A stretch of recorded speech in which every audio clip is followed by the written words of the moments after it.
Buonasera a tutti, benvenuti all'Ateneo Veneto.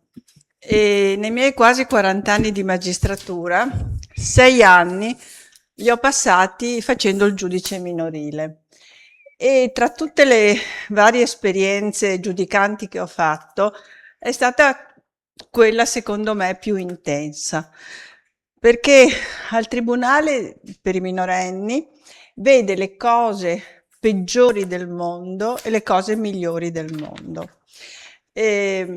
Peggiori perché penso che non ci sia cosa peggiore che occuparsi di un bambino maltrattato, abusato, abbandonato, in un mondo sempre troppo adultocentrico. E nel contempo vedi dei gesti e delle azioni di solidarietà meravigliose. E un atteggiamento oblativo nei confronti del prossimo che non ha pari. E penso non solo alle famiglie adottive, ma penso alle famiglie affidatarie, quelle che prendono dei bambini in estrema difficoltà, li rimettono in sesto e poi li riconsegnano ai genitori se le cose sono andate bene per quanto riguarda la loro genitorialità. E poi tutta l'attività delle associazioni.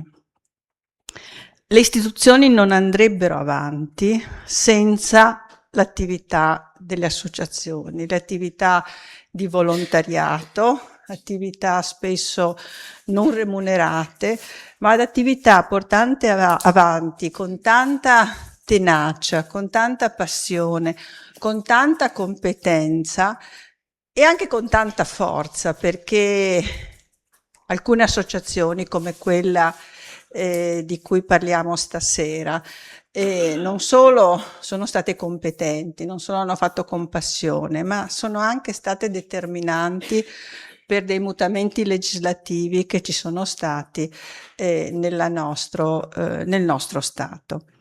E come tutte le cose c'è un inizio e c'è una fine, e oggi, come dire, celebriamo questi quasi 25 anni della Gabbianella, più di 25 anni, e che adesso, come dire, chiude i battenti. Però non guardiamo a quello che adesso non c'è più, ma al tantissimo che avete fatto per tanti bambini e per tante bambine, e quello che avete fatto per le nostre istituzioni. E quindi io vorrei concludere questo mio saluto con un grande grazie a Carla Forcolin, che è stata l'anima di questi tanti anni. Grazie Carla. Le idee camminano sempre sulle gambe degli uomini e delle donne e tante idee sono camminate attraverso le tue. E grazie ad Alberto Tosofei che ci regala insieme a questi splendidi come dire, musicisti questa serata, e a lui lascio la parola.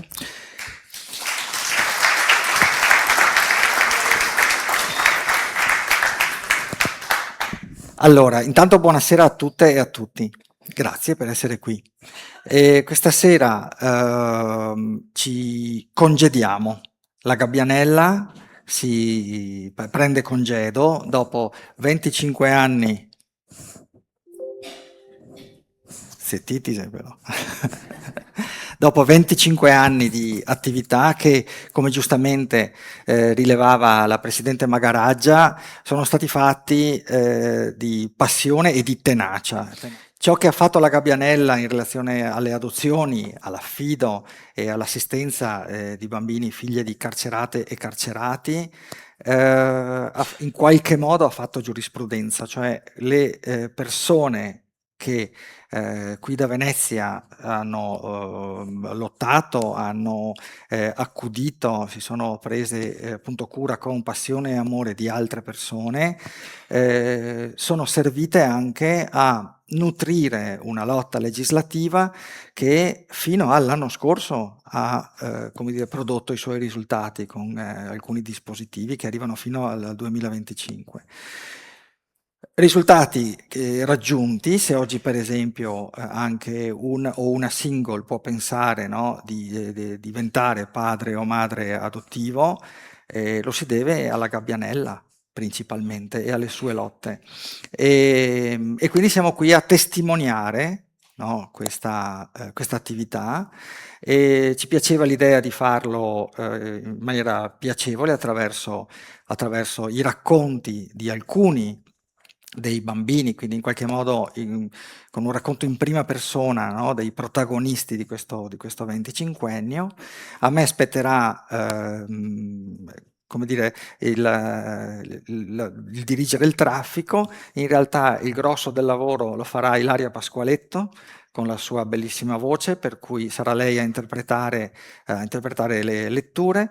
Abbiamo il Musica Foscari Ensemble, che poi vi diciamo alla fine i nomi perché li ho lasciati lì sul pianoforte, e qui, però saranno scritti, c'è un cartello in cui sono scritti, che anzi guarda, intanto prendo questo, perché non ci sarà il tempo di dire i titoli dei brani che verranno interpretati.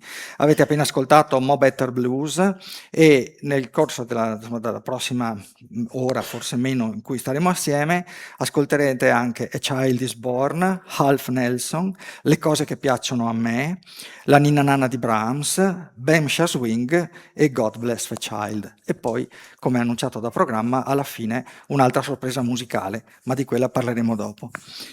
E quindi diamo inizio, insomma, a questa serata di racconto, musica, ma soprattutto testimonianza. La Gabbianella nacque dall'incontro di alcune singole persone e coppie che non potevano adottare.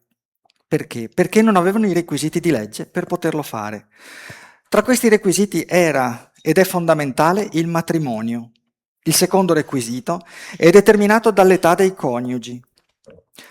Tutto ebbe inizio dall'incontro casuale tra un bambino, il piccolo Marco di 1 anno e mezzo, e una donna divorziata, Carla, che volle far conoscere le conseguenze del divieto dell'adozione ai single sui bambini. Non si trattava solo del dispiacere degli adulti, ma del dolore profondo causato ai bambini dalla separazione loro imposta da sostituti genitoriali, spontaneamente scelti, sulla base di un forte rapporto affettivo. Eccovi la storia, che fu raccontata nel libro Il Gabbianello Marco e altri animali.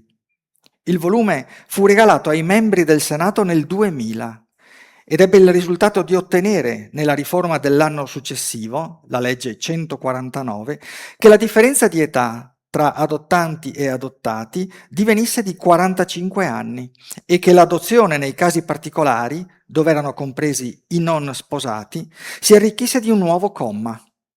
Non si apriva, ma si socchiudeva la porta chiusa davanti ai single. Nel 2025 la sentenza numero 33 della Corte Costituzionale ha riconosciuto incostituzionale il divieto di adozione internazionale per i single, consentendo loro di adottare minori stranieri in stato di abbandono. La decisione non vale ancora per le adozioni nazionali, ma dovrebbe aprire presto anche questa strada.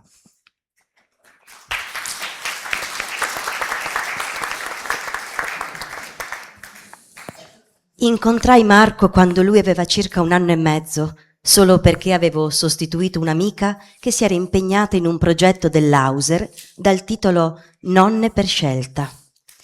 Si dovevano accompagnare dei bambini a spasso per un paio d'ore a settimana da una struttura per mamme ex tossicodipendenti accolte con i figli.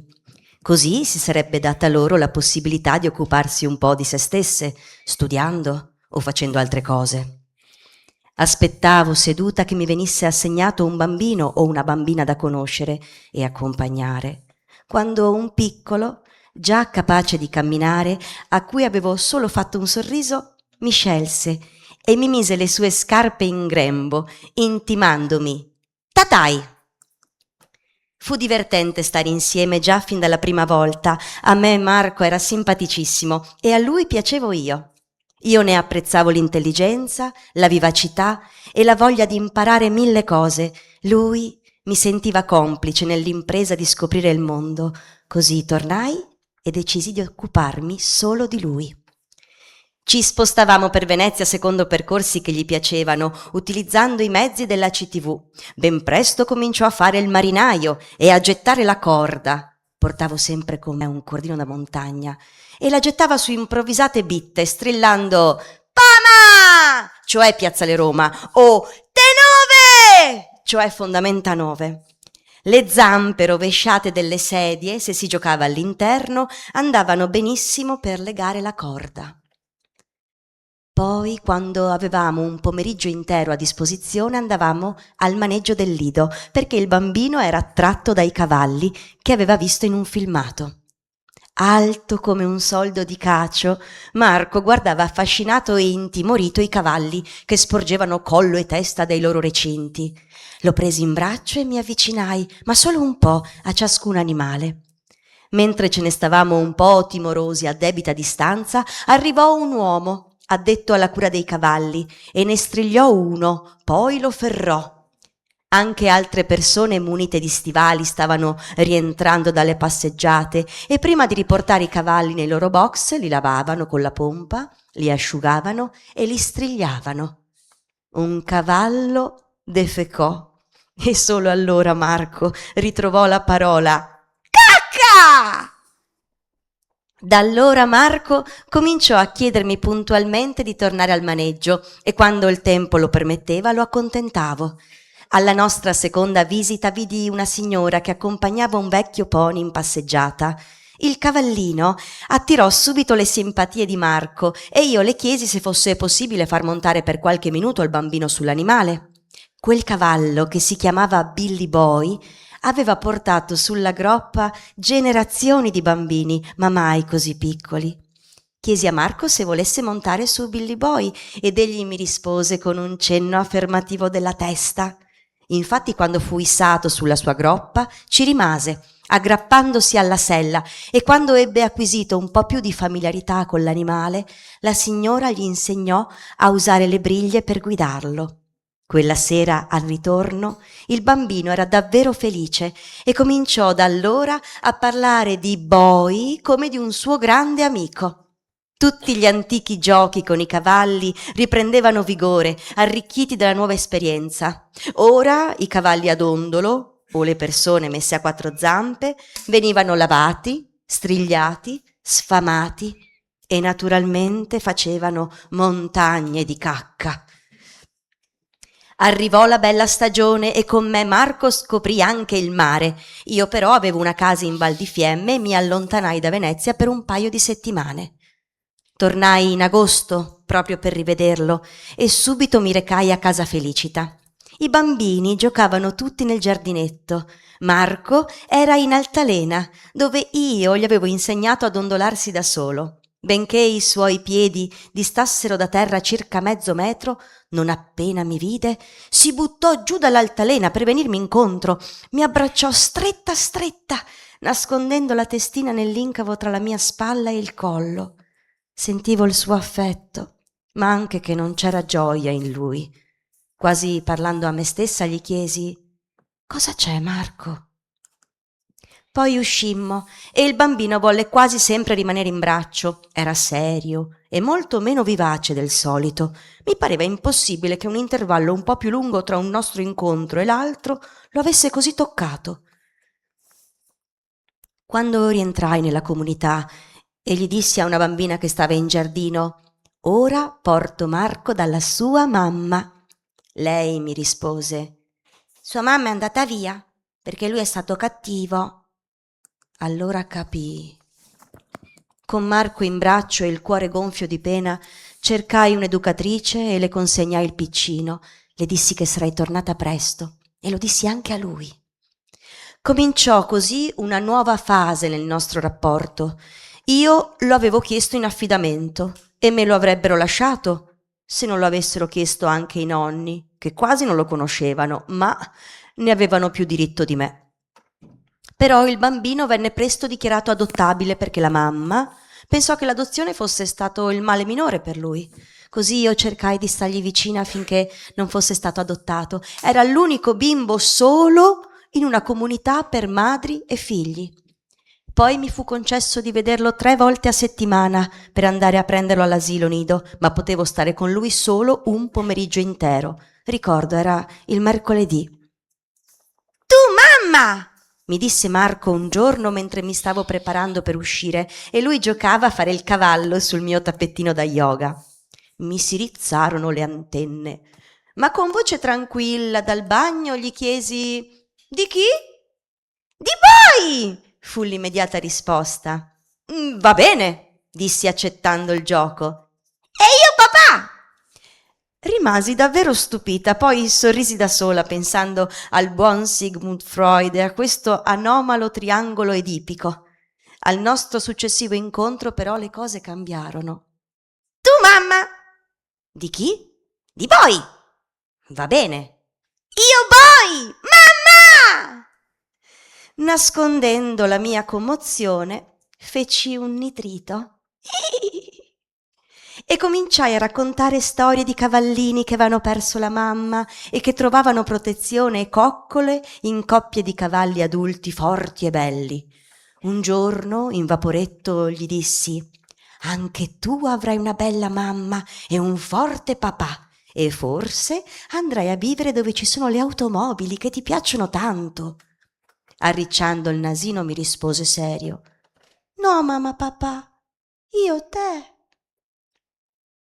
Un pomeriggio andrai a prenderlo in comunità. Al mattino aveva avuto la visita degli aspiranti genitori, con cui era uscito per andare al parco assieme alla sua educatrice. Non aveva dormito ed era stanchissimo.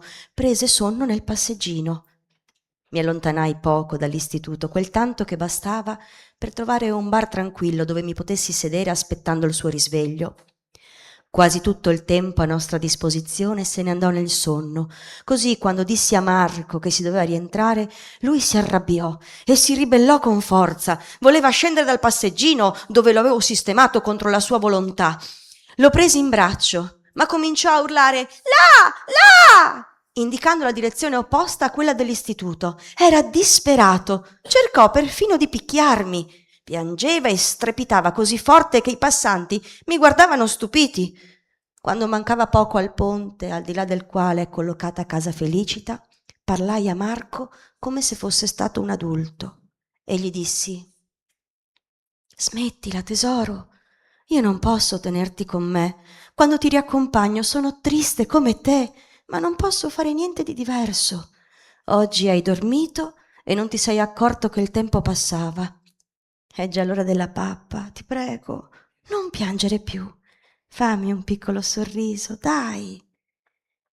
Probabilmente la mia voce era molto accorata e il mio viso teso e addolorato. D'incanto tacque, mi guardò e con gli occhi ancora pieni di lacrime mi sorrise.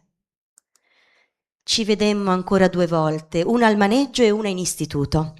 Presente la direttrice, decidemmo che al nostro prossimo incontro saremmo andati al mare, ma quell'incontro venne cancellato all'ultimo momento perché il bambino era stato portato a Treviso nella casa dei genitori e aveva accettato di stare lì dove c'era una cameretta tutta per lui e un grande cavallo. Sembrava il momento propizio per il passaggio dalla comunità alla nuova casa.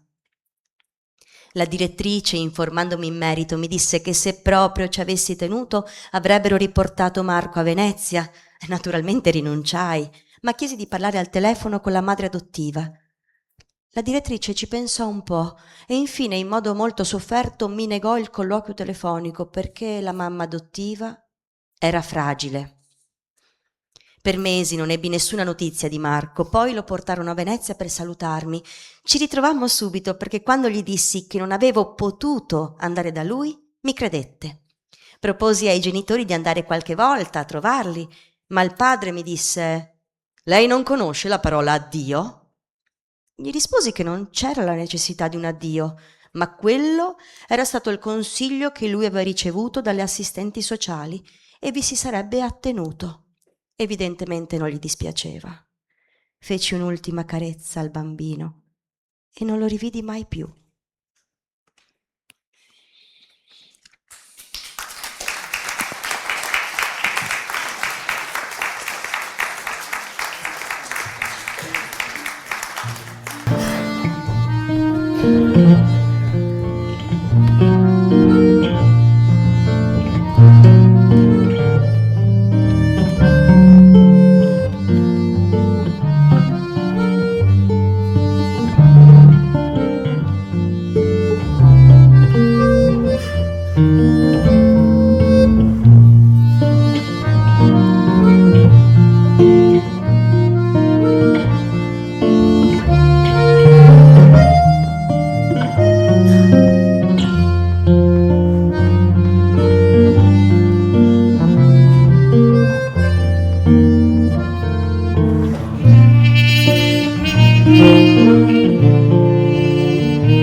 Dopo aver ottenuto alcuni risultati riguardo all'adozione, la Gabbianella avrebbe potuto sciogliersi, ma nel frattempo aveva scoperto quanto bisogno ci fosse di sostituti genitoriali nel ruolo di affidatari. L'associazione si organizzò per creare un gruppo di persone disponibili all'affidamento, ma esse erano tutte ancora incerte. Così, tutte insieme, cominciarono a frequentare un gruppo alla presenza di 2 psicologhe e psicoterapeute, il cerco nido. Man mano che le persone o le coppie si sentivano disponibili all'affidamento, venivano indirizzate al centro per l'affido del comune, con cui era stata avviata una collaborazione. Ben presto fu chiaro il punto debole dell'istituto dell'affidamento. Quando finiva, i ragazzini dovevano troncare di netto i rapporti con chi li aveva cresciuti, come era successo a Marco e a tantissimi altri bambini. Di nuovo Carla raccolse storie di vita che alcuni genitori affidatari le avevano mandato da tutta Italia dopo che era stato pubblicato il libro I figli che aspettano.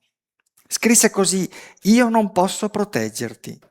Furono organizzati convegni e petizioni per circa 15 anni e gli stessi portarono i politici più sensibili a scrivere, in gruppi di lavoro con giudici ed esperti, varie proposte di legge. Queste venivano calendarizzate, ma poi i governi cadevano e non se ne faceva nulla.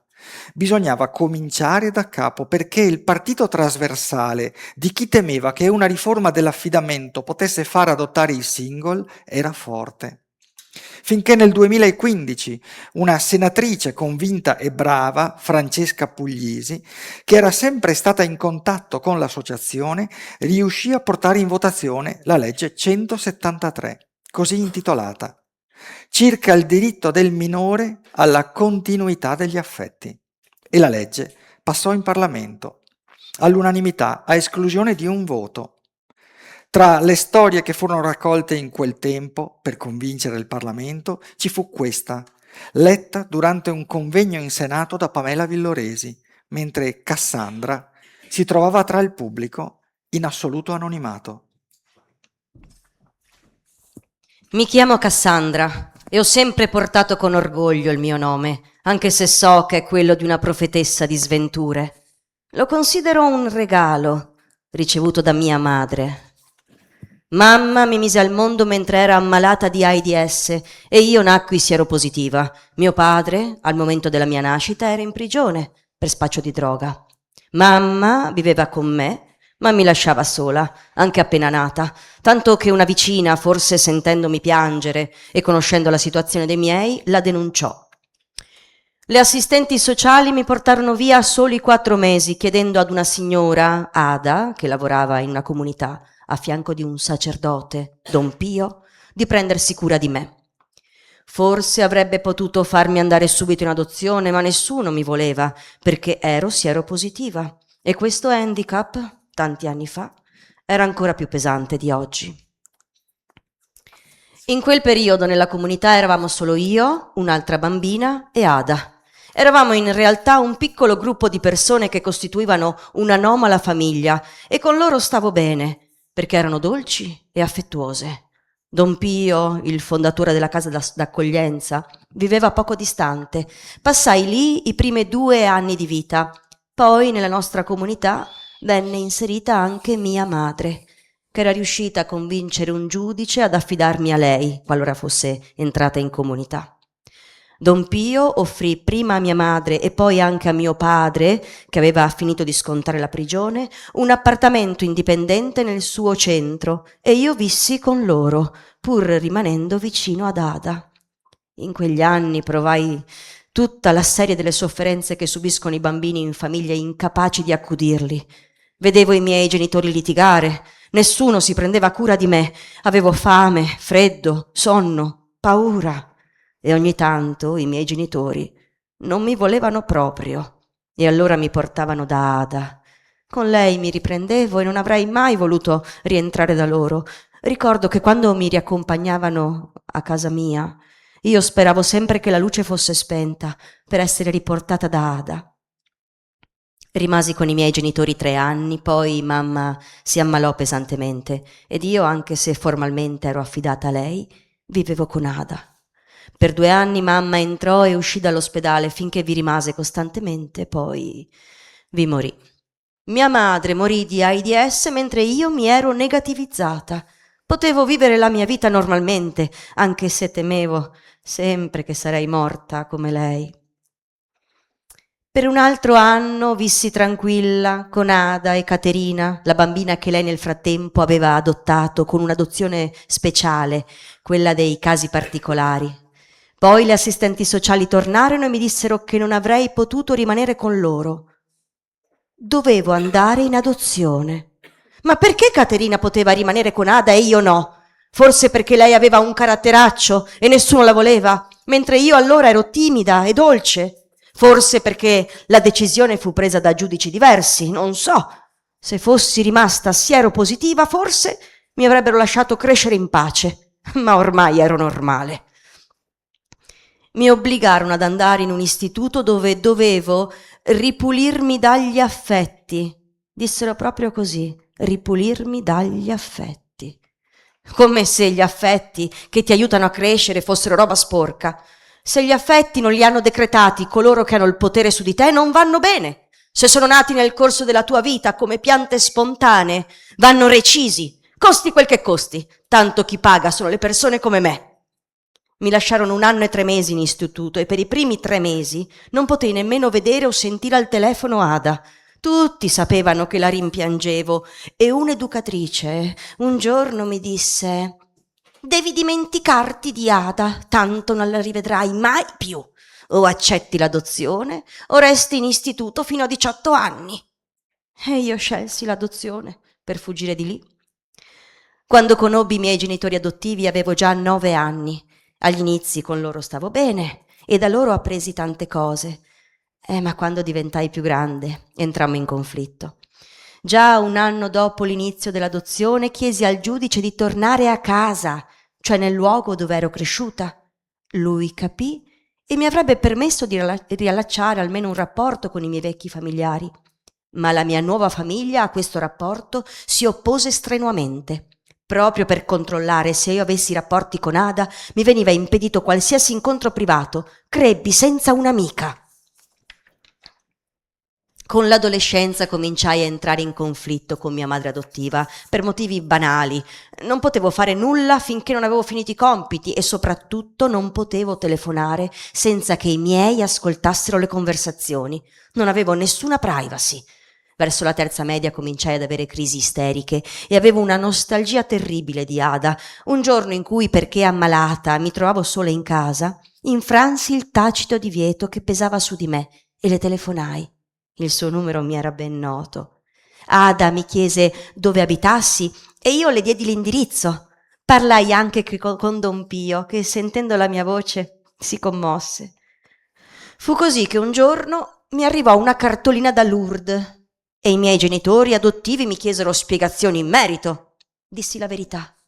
Non ne parlammo quasi più, ma fui privata della poca libertà che avevo.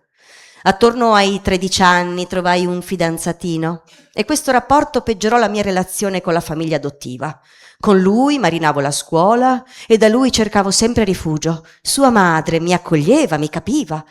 Avevo ripreso anche a telefonare ad Ada. Col tempo ero diventata decisamente ribelle e nella mia famiglia ormai volavano le sperle.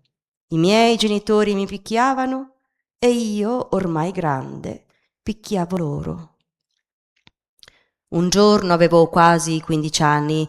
Dopo la scuola non rientrai a casa nemmeno per dormire e rimasi dal mio ragazzo per 2 notti. In quell'occasione i miei genitori cercarono Ada per chiederle aiuto nel convincermi a tornare a casa. Ada venne a prendermi e mi riportò da loro. Ma qualche tempo dopo fuggii di nuovo, finché le assistenti sociali mi contattarono e mi dissero che potevo andare da Ada e rimanere lì. Ero stata formalmente affidata a lei.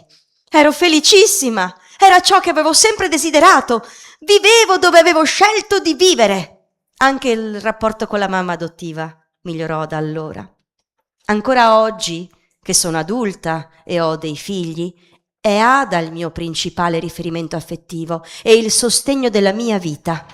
Un tempo c'era chi diceva che era colpa sua se la mia adozione non aveva funzionato. Io sostengo che è solo merito suo se oggi ho un qualche equilibrio e non sono disperata.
La Gabbianella al suo sorgere non avrebbe mai pensato di occuparsi di carcere, ma quando fu chiesto proprio alla sua presidente di prendere in affidamento 2 gemellini che dal carcere arrivavano, finì per farlo. Capire quello che i bambini soffrono crescendo in carcere, da bimbi che ci sono stati, fa immediatamente sentire il desiderio di alleviare la loro indiretta detenzione. Dai tempi di Samuel e Veronica, nel 2003, la Gabbianella cominciò ad accompagnare quotidianamente i figli delle detenute all'asilo nido e alla scuola materna. Successivamente, un po' alla volta, finì per occuparsi della vita dei bambini anche nelle vacanze e nei giorni festivi. Quindi organizzò progetti educativi per madri e padri detenuti.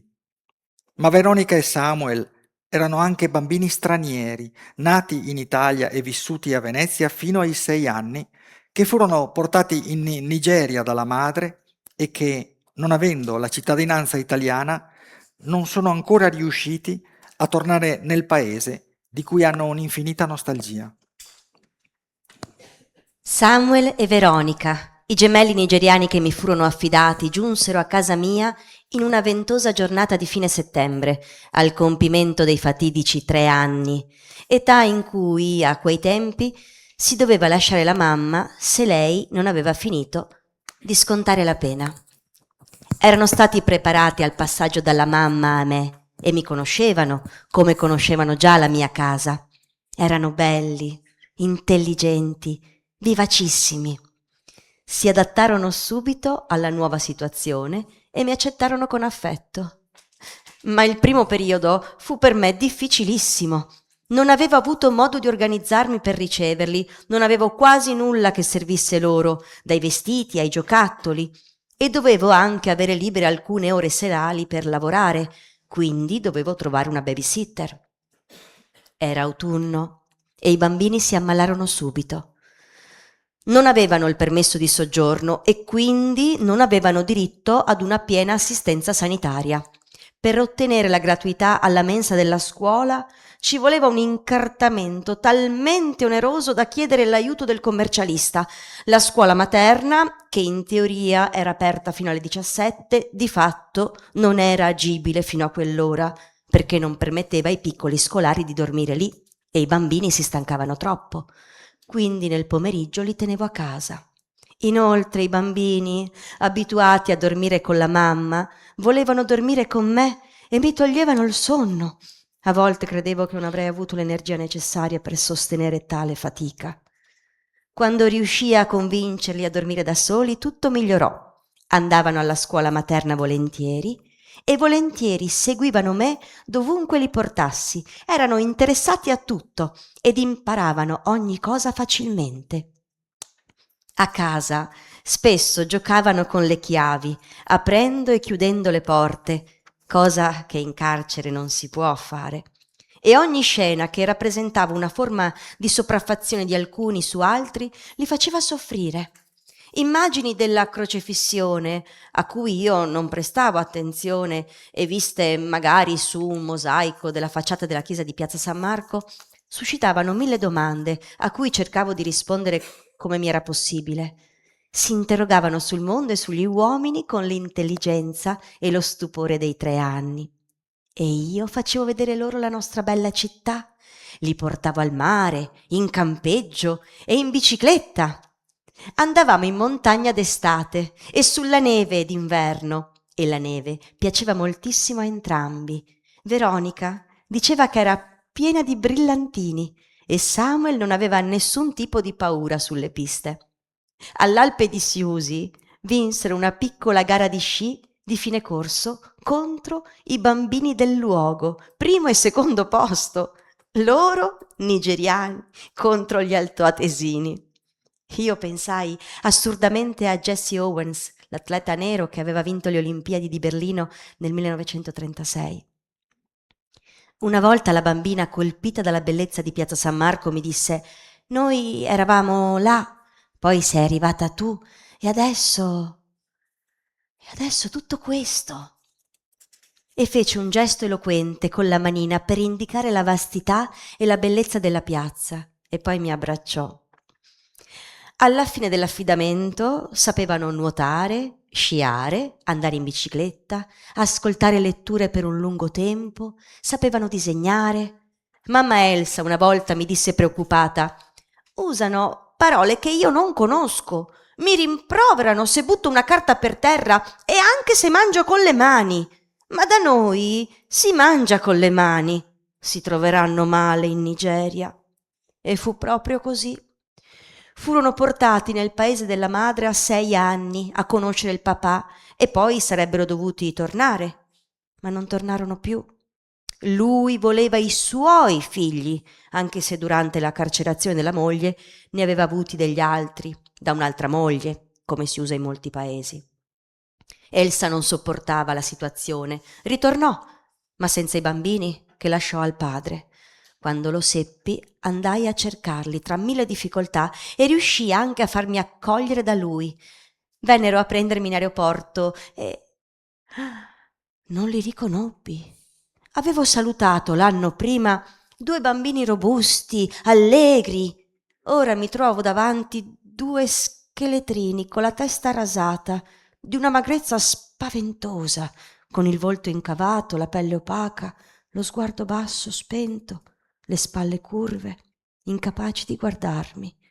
Non erano cresciuti neanche di 1 millimetro, mi parevano perfino più piccoli. Diedi loro subito il cibo che avevo con me e lo divorarono in un attimo.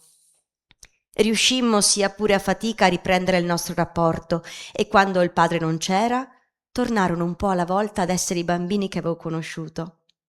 Mi resi conto che oltre a non aver mangiato a sufficienza, avevano la malaria e un'enorme quantità di ferite interiori. Chiesi al padre Agostino di darmeli in affidamento e gli promisi che glieli avrei riportati ad intervalli regolari. Dapprima lui accettò e io cominciai a cercare di ottenere i documenti per riportarli in Italia. I bambini, quando lo seppero, cambiarono postura e luce negli occhi. Poi però Agostino si consultò con la sua famiglia e alla fine, quando io ero già in Italia, cambiò idea. Non li vidi e non li sentii per 12 anni durante i quali a lungo soffrì di insonnia. Seppi dalla madre che i bambini erano stati sistemati presso una zia, crebbero con lei per alcuni anni, poi questa zia buona morì in un incidente stradale e loro dovettero tornare dal padre e dalla matrigna. Erano già grande quando incontrai un frate francescano, nigeriano, della Chiesa del Redentore, e mi venne l'ispirazione di chiedergli di trovarmeli. Quando lui sarebbe ritornato in Nigeria, gli diedi i numeri di telefono che avevo e fui fortunata. Un bel giorno, all'improvviso, mi arrivò una videochiamata da Agostino che mi fece parlare con i figli. «Carla, you look old», fu la prima frase che mi fu detta da Veronica, suscitando il mio sorriso. Poi i ragazzi, usando WhatsApp, mi scrissero da soli e cominciammo così a risentirci e a rivederci a intervalli regolari. Riuscirono a laurearsi con laurea triennale e ottennero dal padre il permesso di venire a trovarmi in Italia. Ma avere un visto sul passaporto per entrare in Italia regolarmente è talmente difficile che non siamo ancora riusciti ad incontrarci. Ma la speranza di riuscirci prima o poi non muore né in loro né in me.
Entrata in carcere nel 2003 per l'accompagnamento dei gemellini al nido, non erano ancora arrivati in affidamento, la Gabbianella cominciò subito ad accompagnare fuori anche altri bambini, con soddisfazione di tutti, dalla direttrice alle educatrici.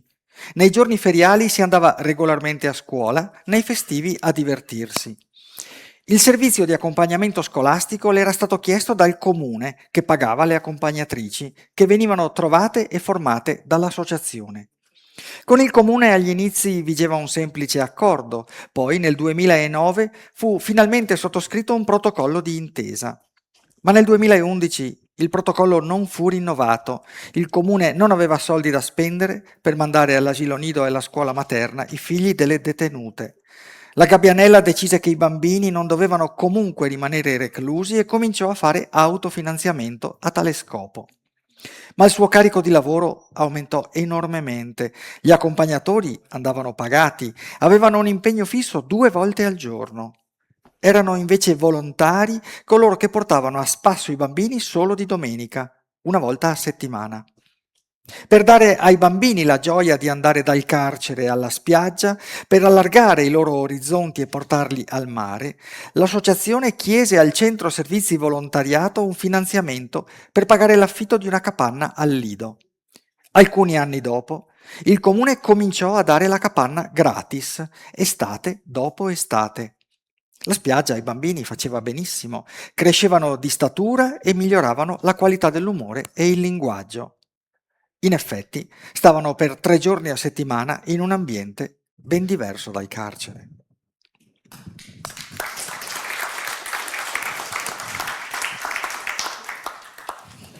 Impossibile cancellare dai miei ricordi relativi alla spiaggia il battesimo con il mare di un bimbetto nigeriano, Tahir, che aveva soli 2 anni, ma era grandissimo e in quel tempo era anche molto aggressivo. Il bambino, trasferito da poco a Venezia, aveva vissuto brutte esperienze, era traumatizzato e passava da uno stato di immobilità quasi catatonica a momenti frequenti di aggressività, in cui strillava e mordeva. Suscitava molta preoccupazione nelle sue accompagnatrici. Decisi di portarlo in spiaggia personalmente per la prima volta e durante il viaggio in vaporetto rimase in braccio, muto e insensibile a qualsiasi sollecitazione. Aveva gli occhi molto diversi tra loro, uno più chiuso dell'altro, e teneva spesso la bocca semiaperta. Il pediatra scoprì presto che aveva bisogno di essere operato alle adenoidi. Dopo il viaggio in vaporetto ci fu il percorso in carrozzina e infine la spiaggia, dove ci accolse una nostra amica. Senza indugio denudai Tahir sperando che non si opponesse e gli misi il costumino. Poi, tenendolo in braccio, mi avviai sempre velocemente verso il bagnasciuga. Eravamo giunti in riva. Lui era perplesso, ma rimase silenzioso e passivo.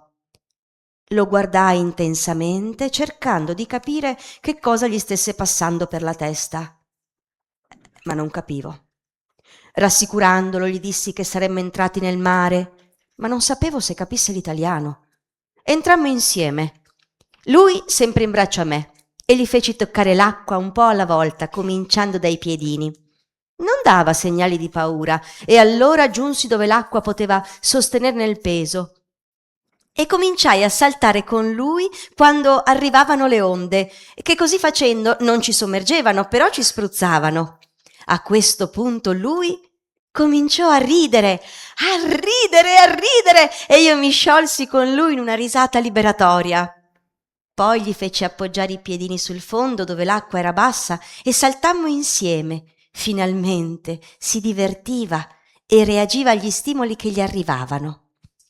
Al ritorno mangiò di gusto, aveva assunto una vitalità che prima non appariva, ma poi trovò nel parco giochi della spiaggia un ramo flessibile simile a una frusta che voleva usare su di me, probabilmente per giocare. Gli dissi di buttare via quell'arnese, ma non mi diede retta. Allora me ne impadronii e lo buttai via io, suscitando le sue ire funeste. Cercò di picchiarmi e si mise a piangere a pieni polmoni. Pensai che, come tutti i bambini, dopo tante emozioni e dopo il bagno, doveva essere stanco. Lo presi di nuovo in braccio e lo piazzai sul passeggino dove dovetti assicurarlo perché non mi scappasse. Ma di lì a pochi minuti si era addormentato. Sul suo visetto, disteso dal sonno, apparve un sorriso. Mi chiesi che cosa stesse sognando.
Non sa nemmeno la Presidente quanti bambini e quante mamme l'associazione abbia sostenuto nei 16 anni in cui rimase in carcere. Alle sue spalle non c'era nessuna istituzione e, anche se venivano fatti progetti finanziati dalla Regione del Veneto, quelle attività non comprendevano gli accompagnamenti. Socie e soci della Gabbianella presero negli anni 5 di quei bambini in affidamento nelle loro case, in attesa che le loro madri finissero di scontare la pena. Quando Carla tornò dal viaggio in Nigeria, chiese al tribunale per i minorenni di proteggere i bambini stranieri del carcere dal trasferimento nei paesi d'origine delle madri. Chiese che piuttosto anche le mamme, che erano poche, venissero integrate in Italia. Ne nacque un tavolo interistituzionale che produsse un importante protocollo d'intesa, ancora presente su Google se si digita Ministero di Giustizia, protocollo madri e minori in carcere. Da allora però non solo il protocollo restò lettera morta, ma la Gabbianella divenne talmente invisa al carcere che, in pieno dispregio del protocollo, le impedì di entrare in ICAM, il luogo dove vivevano madri e figli. Avrebbe dovuto prendere i bambini senza parlare con le mamme, dopo 16 anni in cui era stata di casa al nido prima e all'ICAM poi, aiutando donne e bambini, oltre alla direzione dell'istituto di pena, in 1000 modi. Dopo l'esecuzione di progetti finanziati dalla regione, come crescere in carcere serenamente o essere madri in carcere, e molti altri autofinanziati, come il Ricuciamo, che tanto piaceva alle detenute. Decise così di uscirne. La sua colpa era stata quella di dire a una madre che esisteva il protocollo d'intesa, fatto in tribunale per i minorenni nel corso di ben 3 anni, appositamente per le detenute che arrivavano in carcere con i propri figli.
La Gabbianella era nata sul territorio e lì ritornò, con un grande progetto dal titolo Cura della prima infanzia contro la povertà educativa in tempo di Covid, finanziato dalla Regione e volto alla lotta contro la povertà educativa.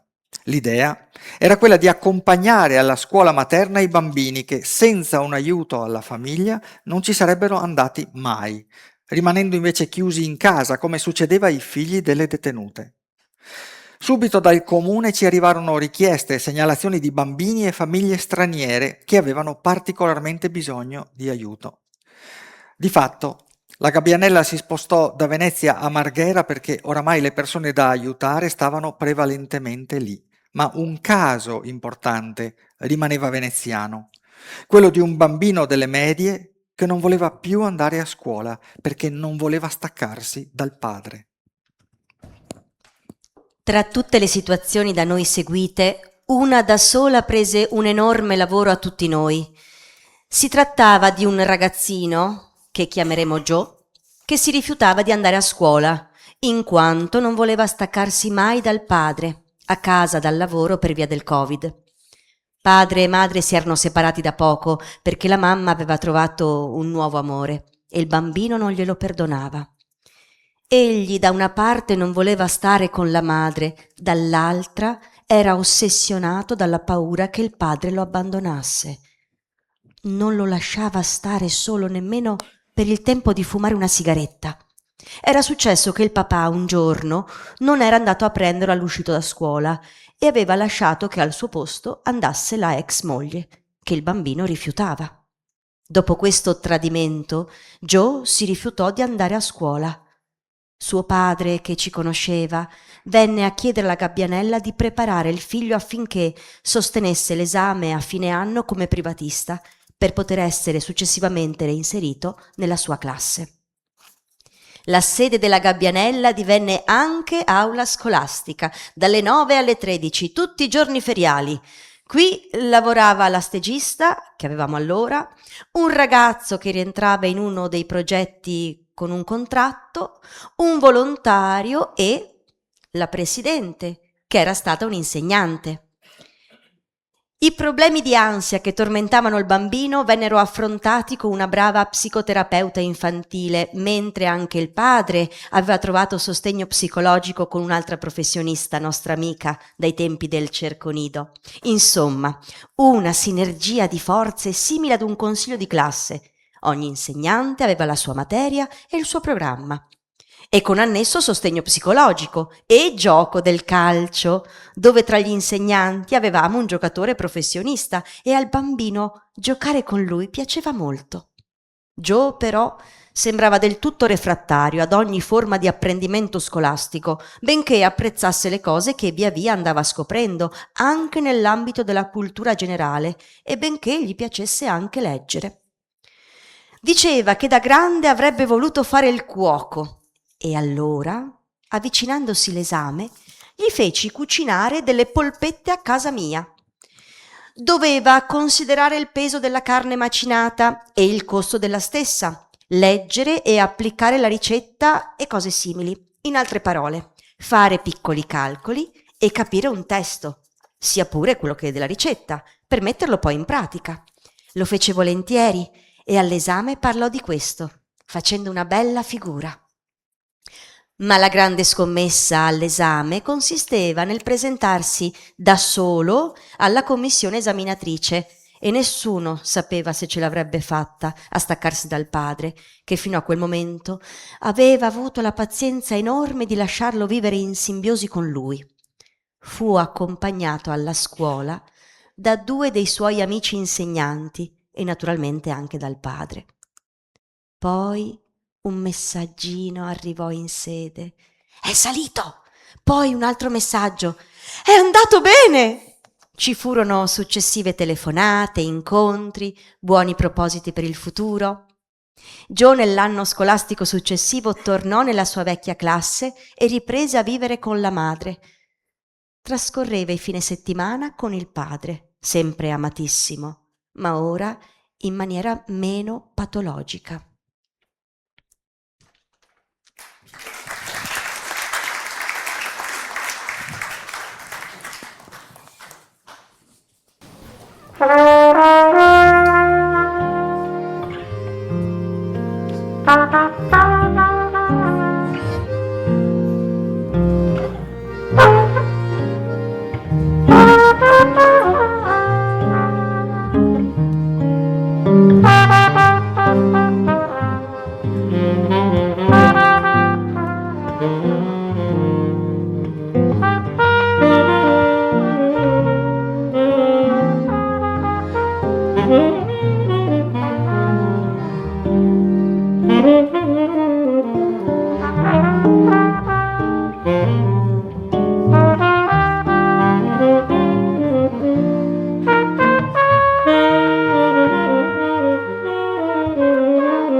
Siamo quasi alla fine di questo nostro viaggio e quindi c'è l'atto finale e poi le conclusioni che affideremo a Carla.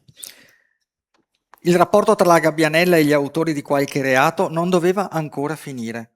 Un progetto spedito alla regione in passato e che non aveva avuto subito il punteggio necessario per essere finanziato le fu riproposto. Aveva il titolo significativo di Arrampicare e si avvaleva dell'enorme potenziale educativo insito nella montagna. Veniva proposto agli adolescenti e giovani adulti, affidati all'ufficio del servizio sociale per minorenni, di arrampicare, seguendo le indicazioni di una guida alpina. Arrampicare prima in palestra, poi in falesia, quindi in montagna, con regolarità, senza fare troppe assenze, raccontando poi a una psicologa le emozioni e i pensieri suscitati dall'esperienza. Funzionò. E con le belle foto di un accompagnatore volontario, fotografo professionista Federico Sutera, fu organizzata una mostra fotografica, dove alcuni brevi testi erano frasi dei ragazzi. Eccovene alcune. Abbiamo imparato a sentire il nostro corpo e a muoverlo in consapevolezza. È più difficile scendere che salire. È strano sapere che la mia sicurezza è nelle tue mani. La roccia è dura, respinge, non è accogliente. Per salire devi contare sulle tue forze e imparare delle tecniche. Non sapevo cosa aspettarmi quando sarei stato in alto, non sapevo cosa avrei provato. La paura iniziale era forte, ma l'adrenalina della tensione si è trasformata in gioia e soddisfazione. Insieme ci si sostiene a vicenda e si sale. In gruppo le sfide si superano meglio. Il tunnel in cui si entra ha sempre una via d'uscita. Nell'anno successivo il progetto venne riproposto con un nuovo titolo, Mettersi alla prova in roccia, e diede vita a un filmato, che non sono sicuro di farvi partire, il cui regista era Giovanni Sambo, e di cui ora dovreste vedere le immagini. Mentre guardate le immagini vi facciamo ascoltare una canzone che è prodotta da giovani cantautori. Chiamo intanto sul palco Isam Mrabti e Alessio Cochici, ci offrono Guai.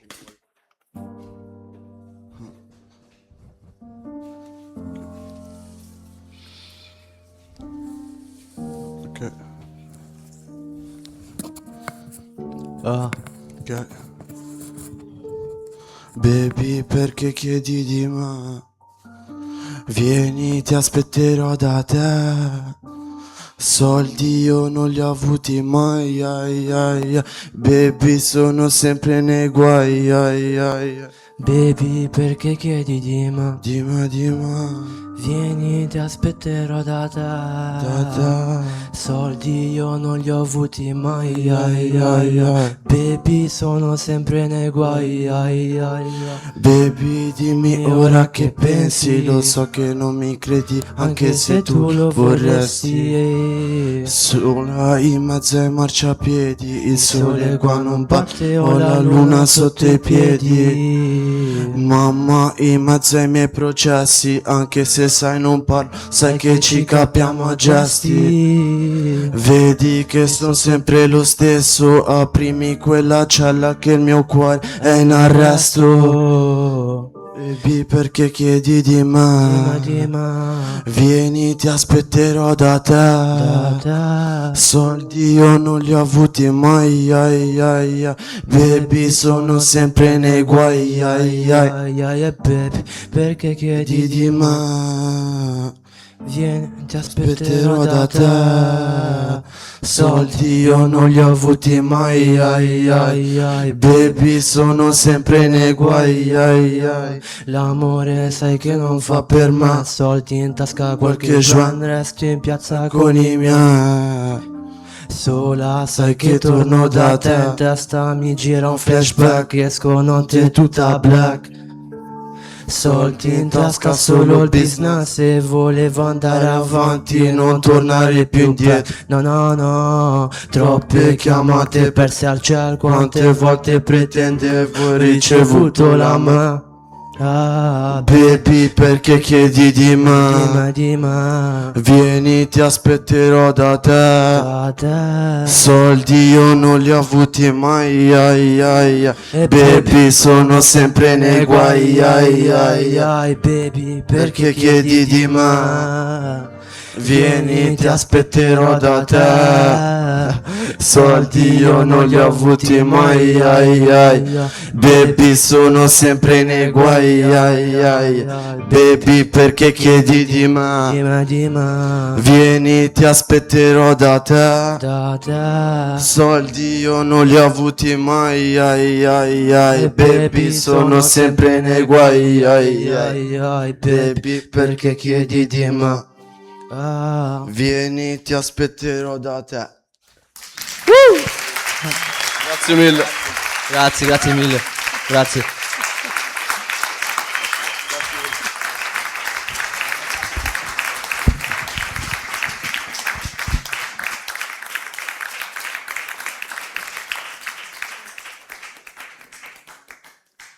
Intanto ringraziamo Alessio Cochici che ha appena cantato Guai e Isram Mrabti, spero di aver pronunciato bene il nome dell'altro cantante e cantautore.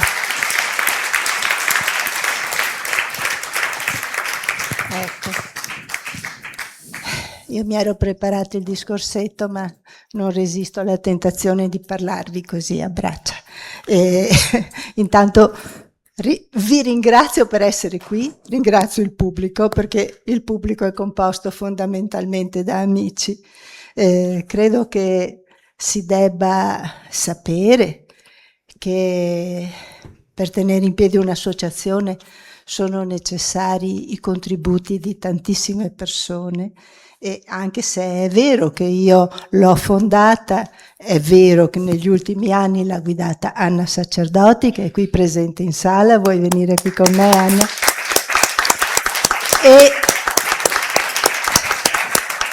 E strada facendo ci sono state centinaia di persone che hanno offerto la loro disponibilità di tempo, la loro competenza professionale e il loro amore per l'infanzia.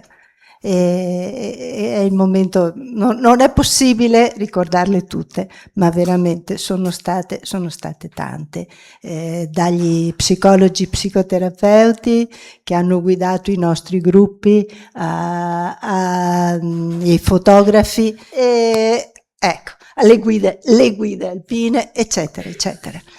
E quindi la Gabbianella è stata un'associazione che appunto si è avvalsa di tutta questa disponibilità. E poi se siamo qui è perché è anche un momento di riflessione su ciò che è stato fatto e su ciò che c'è ancora da fare. Come avete capito probabilmente da quanto è stato detto finora, abbiamo raggiunto tanti obiettivi dal punto di vista anche concreto, la differenza di età tra gli adottanti e l'adottato, la possibilità di allargare le maglie per l'adozione ai single, adesso è possibile per le adozioni internazionali, ma non me ne prendo il merito, sono anche cambiati i tempi.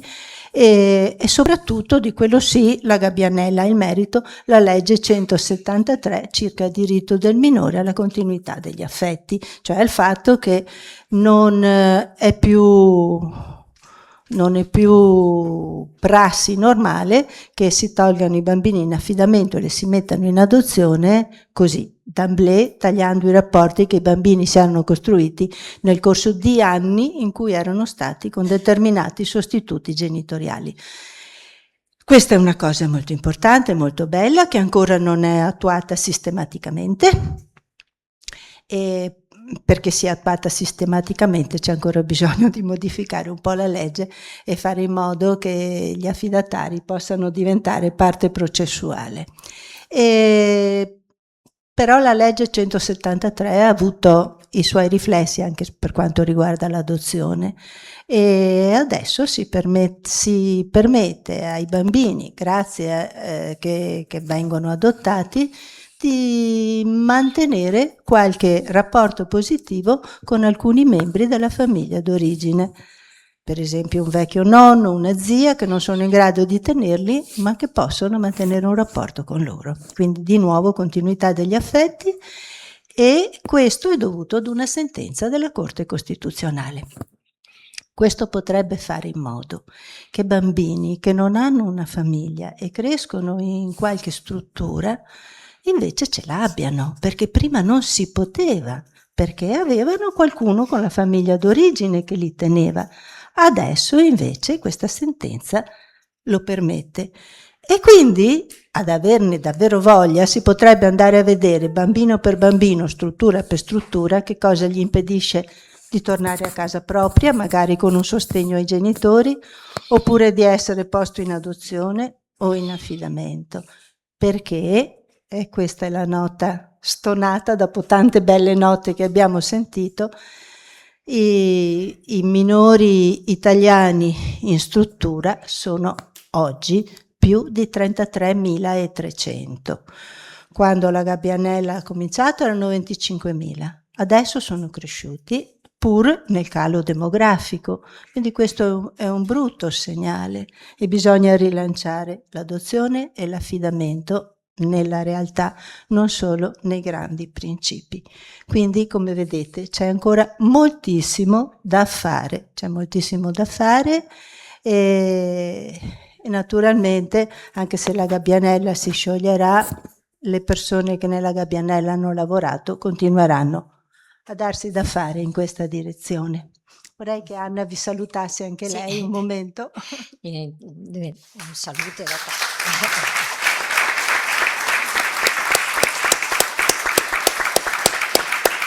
Diciamo che gli esempi portati da Carla penso che siano un grande stimolo alla curiosità di cimentarsi in esperienze di questo genere, ecco.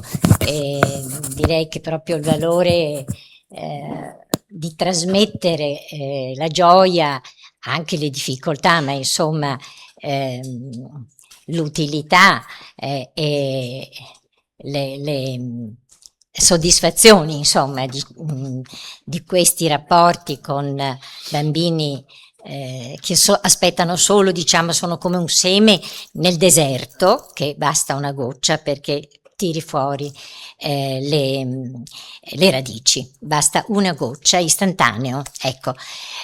Quando sono bambini sani, diciamo, ecco, poi ci sono altre difficoltà che hanno bisogno di più pazienza e di più determinazione, ecco. Però, ecco, quindi veramente direi che viene voglia di andare a vedere chi sono questi, quanti hai detto? 33.000. Sì, ecco, vabbè. Al netto dei minori però, stranieri non accompagnati. Ecco, poi quello è un mondo, diciamo che negli ultimi anni, quando io ho partecipato di più al progetto contro la povertà educativa, e lì c'è tantissimo da fare, le famiglie immigrate hanno dei bisogni complessi, però c'è anche una grande voglia di essere aiutati. Tutte le mamme vorrebbero il dopo scuola, vorrebbero poter far fare i compiti ai figli, conoscersi di più. Ecco, questa è la realtà mestrina di Marghera, in cui oramai siamo in 50%, se non di più, nelle scuole di bambini immigrati, quindi è un problemone. Ecco, se vorrete interessarvene o trasmettere questo, ecco, ho finito. Io mi ero dimenticata di ringraziare chi ci ha ospitati qua, e la dottoressa Antonella Magaraggia e tutto l'Ateneo Veneto veramente ci hanno accolti a braccia aperte, di ringraziare Alberto Tosofei che stracarico di lavoro ha comunque accettato di fare anche questo spettacolo, Ilaria Pasqualetto,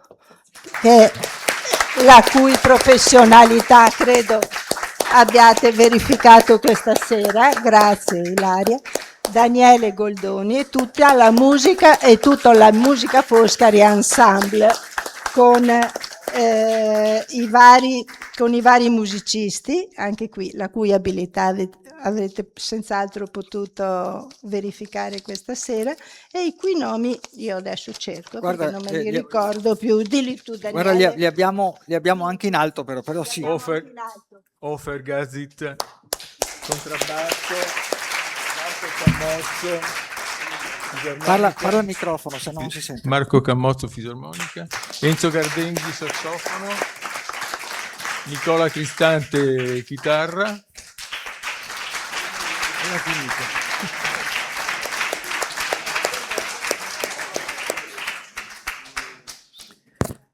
E direi alla fine un grazie a tutte e tutti voi che siete qui.